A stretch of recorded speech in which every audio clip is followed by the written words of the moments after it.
Every decision on policy, as it relates to people, reveals who we believe Jesus to be. Every time we exclude and separate, whether it be by gender, race, worship expression, or prophetic interpretation, we are clearly letting the world know what we think of Jesus. From that point on, for White, the waiting was for Jesus, and the time was filled with affection for her fellow believers and a sense of closeness to their Creator God and Savior. The disappointment for her and for those who were blessed by her pastoral leadership, was made more endurable by her vision very soon after the passing of the expected date of Jesus leading his people along the path to the New Jerusalem. We can say, is that piece of preaching, is that music, does it harmonize with Jesus or not? What about that group? What about that relationship? What about that initiative? What about that statement? What about that policy position? Does it agree with Jesus or is it in disharmony? Now, I want to read to you a little bit about the contributors to the Seventh-day Adventist hymnal. Just a few. Folk songs and classical music.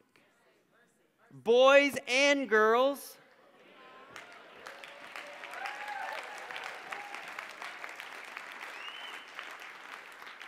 The rich tapestry, 600 of the 700 hymns in the Seventh-day Adventist hymnal are not from a Seventh-day Adventist source.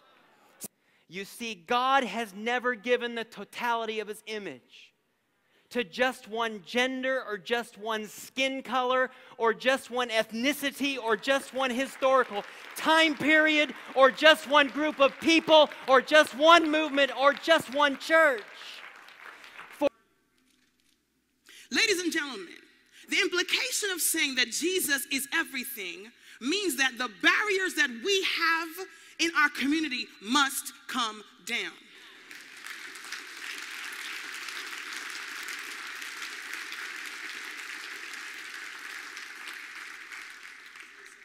And let's be clear about a couple of things. I'm black. One barrier. I'm a girl. Second barrier. And since I'm here, I'm just going to run with this one. How come I can teach your children, not you all, but you know them. How come I can teach children in cradle roll about Jesus? How come I can teach them in vacation Bible school about Jesus? How come I can teach them in church school about Jesus?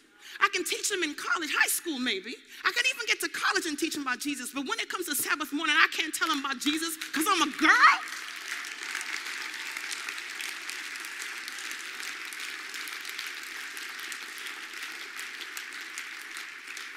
Are we serious?